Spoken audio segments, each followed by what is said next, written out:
പേടിച്ചു പോയോ? ആദ്യമായി വളരെ മൃദുലമായി ചോദിക്കുന്നത് കേട്ട് ഞാൻ ആ മുഖത്തേക്ക് നോക്കി. അപ്പോഴും എൻ്റെ ഹൃദയമിടിപ്പ് കൂടിയിരുന്നു. എൻ്റെ കഴുത്തിലൂടെ ആ കൈകൾ വരുന്നത് ഞാൻ അറിഞ്ഞു. ഒന്നെതിർക്കാനാകും മുൻപ് ആ ചുണ്ടുകൾ എൻ്റെ ചൊടികളെ ബന്ധസ്ഥനാക്കി കഴിഞ്ഞിരുന്നു. ശ്വാസമെടുക്കാനാകാതെ ആ കഴുത്തിൽ എൻ്റെ കൈകൾ മുറുക്കി. പതിയെ എൻ്റെ കൈകൾ അയഞ്ഞു തുടങ്ങി.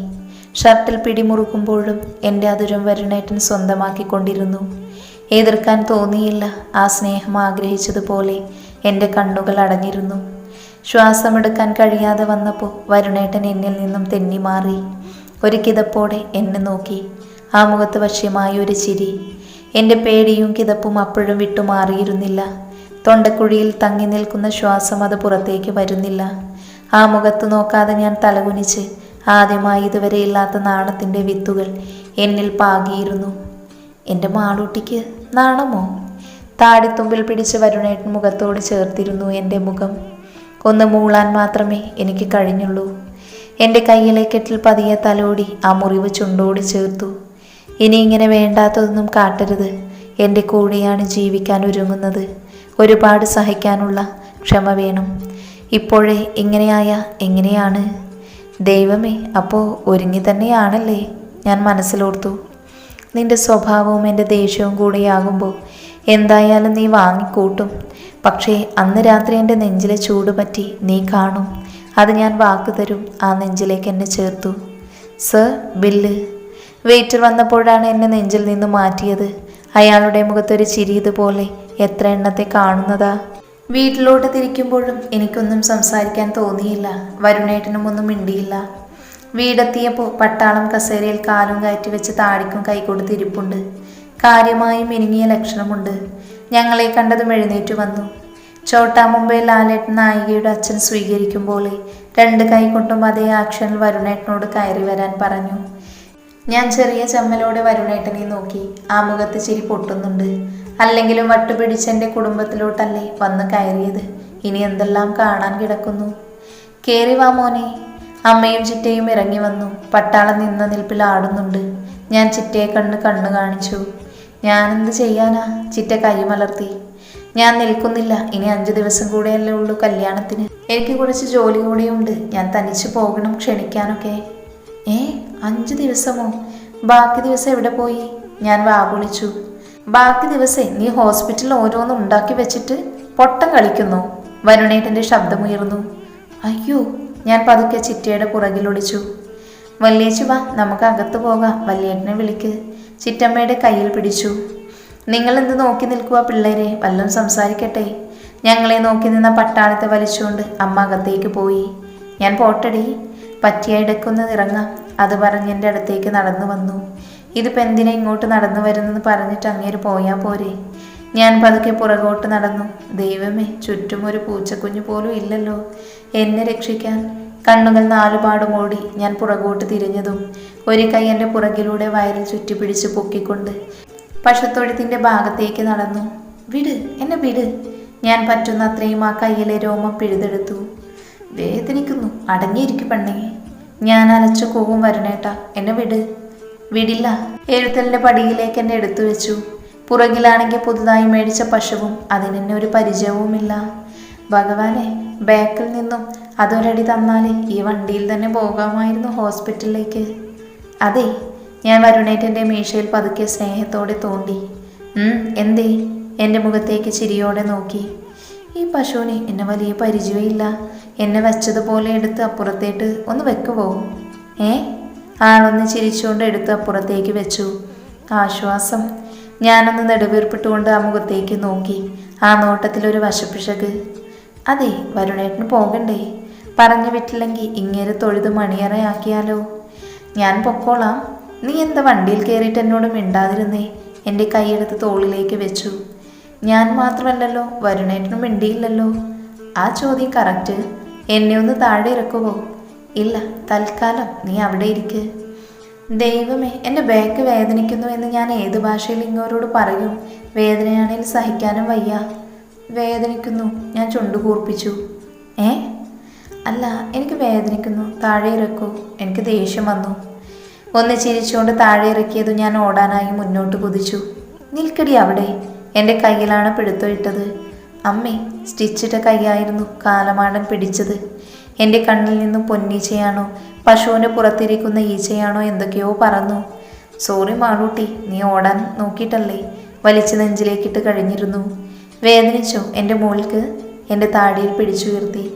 സത്യത്തിൽ ആ ചോദ്യത്തിൽ ആ വേദന ഞാൻ മറന്നുപോയിരുന്നു. ഈ പരുക്കൻ ഹൃദയത്തിലും സ്നേഹത്തിൻ്റെ തരുമ്പ് അവശേഷിക്കുന്നുണ്ട് അല്ലേ? ഞാൻ കണ്ണു നിറച്ച ആ മുഖത്തേക്ക് നോക്കി നിന്നു. അല്ലെങ്കിലും നീ കുറച്ച് വേദനിക്കണം. ഈ വേദന ഓർക്കുമ്പോൾ ഒരിക്കലും നിനക്കിനി ഇങ്ങനത്തെ പൊട്ടബുദ്ധി തോന്നരുത്. ശബ്ദം കനപ്പിച്ചിരുന്നു. കൂപ്പ്, സിനിമയിൽ നായകന്മാർ കാണിക്കുന്നത് പോലെ ഇവിടെ എന്തേലും നടക്കുമെന്ന് വെച്ച് ആ നെഞ്ചിലോട്ട് വന്ന് വീണ ഞാൻ വെറും 3G ആയി. ഇതിലും ഭേദം വേദന തന്നെയാ. ഞാൻ മുഖം കൂട്ടി. ഇങ്ങോട്ട് നോക്കിക്കേ. എൻ്റെ മുഖം പിടിച്ച് തിരിച്ചു. വേണ്ട, മിണ്ടണ്ട. ഞാൻ ആ കൈ തട്ടിക്കളഞ്ഞു. പിണങ്ങാതെ പെണ്ണേ, ദേഷ്യം വരുമ്പോൾ നിന്നെ കാണാൻ നല്ല ഭംഗിയാടി. ഇടുപ്പിലൂടെ കൈയിട്ട് നെഞ്ചോട് അമക്കിയിരുന്നു. അല്ലേലും എന്നെ കാണാൻ നല്ല ഭംഗിയാ. ഞാനായിട്ട് എന്തിനാ എന്നെ പൊക്കാതിരിക്കുന്നത്? വരുണേട്ടൻ്റെ കണ്ണുകൾ പതുക്കെ എൻ്റെ ചുണ്ടിലേക്ക് വന്നതും ആ ചൊടികളിൽ ഞാൻ വിരൽ വെച്ചു. വരുൺ, അപ്പുവേട്ടൻ്റെ ശബ്ദം. നശിപ്പിച്ചു. ഇങ്ങേരിതപ്പം കെട്ടിയെടുത്തു. വരുണേട്ടൻ എന്നിൽ നിന്നുള്ള പിടിവിട്ട് ഞങ്ങൾ അങ്ങോട്ട് ചെല്ലുമ്പോൾ അപ്പുവേട്ടനും രേവതി ചേച്ചിയും അവിടെ പോസ്റ്റായിട്ട് നിൽപ്പുണ്ട്. ഇതെന്താ വരുണേ നിന്റെ ഷർട്ടിൽ? CID അപ്പുവിൻ്റെ കണ്ണുകൾ ആ ഷർട്ടിലേക്ക് പാഞ്ഞു. അത് ജ്യൂസ് അറിയാതെ വീണതാണ്. മാളൂൻ്റെ ദേഹത്തുണ്ടല്ലോ. അപ്പുവേട്ടൻ്റെ കൂടെ കൂടി രേവതി ചേച്ചിയുടെ തലയിലും വെള്ളി വീണു തുടങ്ങി. അത് ഞാൻ നിന്ന് പരുങ്ങി. രണ്ടും കൂടെ ഒരു ഗ്ലാസ്സിൽ നിന്നാണ് കുടിച്ചത്. അപ്പുവേട്ടൻ അർത്ഥം വെച്ചൊരു നോട്ടം. അത് അളിയനോട് ചോദിക്ക്. അളിയൻ്റെ കൈക്ക് ഇച്ചിരി കുറുമ്പ് കൂടുതലാണ്. ഞാൻ ഉള്ളിൽ പറഞ്ഞുകൊണ്ട് പല്ല് കടിച്ച് വരുണേട്ടനെ നോക്കി. അങ്ങേരാണെങ്കിലോ ഞാൻ ഈ നാട്ടുകാരനല്ലേ എന്ന മട്ടിൽ നിൽക്കുന്നു. ശരി അളിയ, ഞാൻ പോകുക. വരുന്നോ? വീട്ടിൽ ഡ്രോപ്പ് ചെയ്യാൻ. വരുണേട്ടൻ അപ്പുവേട്ടനെ വിളിച്ചു. വിളിച്ചുകൊണ്ട് പോ, അല്ലെങ്കിൽ എനിക്ക് പാര പണിയും. പതുക്കെ ഞാൻ പെറുപുറത്തു. മാളു, കനപ്പിച്ച് വരുണേട്ടൻ വിളിച്ചു. അതിൻ്റെ അർത്ഥം എനിക്ക് മനസ്സിലായി. ഞാനൊന്നും പറഞ്ഞില്ല. ചുമ്മാ ഇവരുടെ കൂടെ കുറച്ചു നേരം ഇങ്ങനെ ഇരിക്കാലോ എന്ന് പറഞ്ഞതാ. ഓ, രക്ഷപ്പെട്ടു. ഒന്ന് അമർത്തി മൂടി കാറിൽ കയറിപ്പോയി.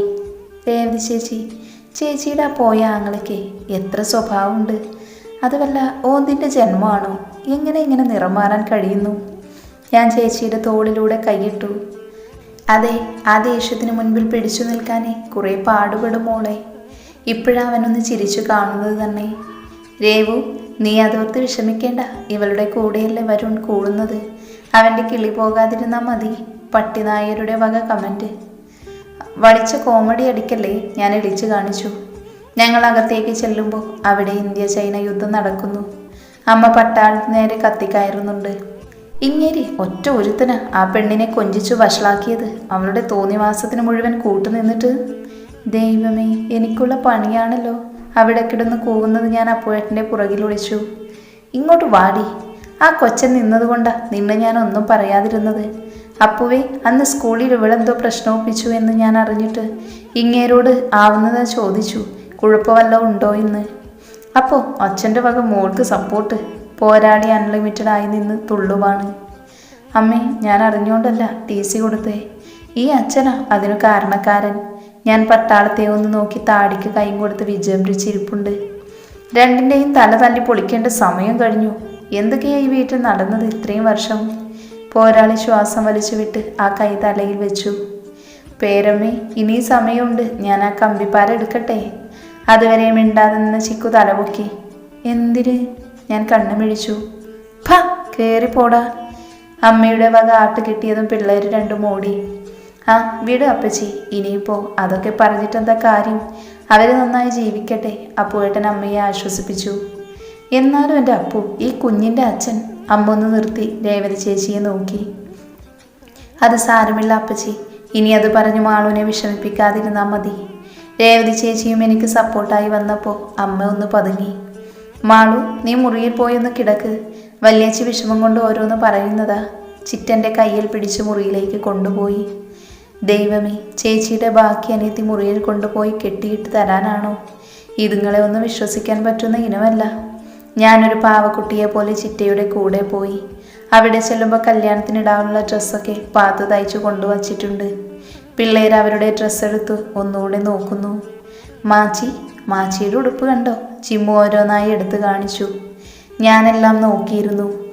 മാച്ചി ചത്തുപോയിരുന്നെങ്കിൽ ഞങ്ങൾ ഈ ഡ്രസ്സൊക്കെ ഇപ്പോൾ ഇട്ടേനെ. എന്നേക്കാൾ ലോക ദുരന്തമായി വളർന്നു വരുന്ന എൻ്റെ അനിയത്തിക്കുട്ടിയുടെ വായിൽ നിന്നും അത് കേട്ടപ്പോൾ എനിക്ക് പ്രത്യേകിച്ച് അത്ഭുതം തോന്നിയില്ല.